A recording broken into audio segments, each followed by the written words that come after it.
My first and second and maybe third advice is study Japanese.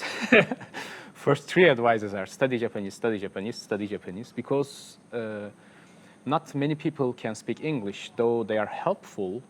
Most probably you will have some problems in your life. Of course, there are solutions. You can call friends, you can use Google Translate, but still it makes harder to make friends. It makes it harder for you to solve your problems about housing, moving. Every time, it takes a lot of time. So this is the first advice. At least daily conversation, like if some daily speech would be very helpful. Other than that, I would advise them to try to learn about culture in here.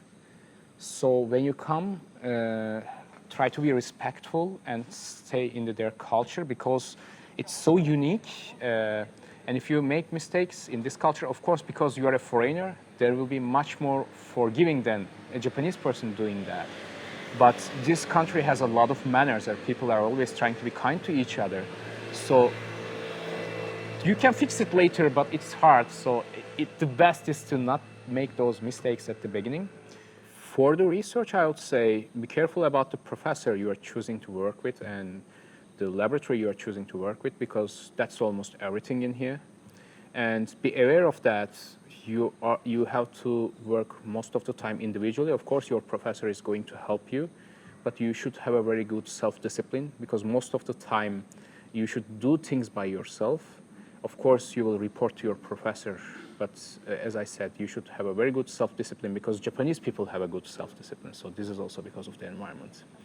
So in short, this is a very unique country with its own culture, and this is why you will earn a lot in terms of culture in terms of culture and habits in this country. But also, this is what makes it difficult, very difficult at the beginning. So you should be patient, and you should try to learn as much as possible about the culture, not from anime, but from like real life resources. Actually, they are more reliable, I would say.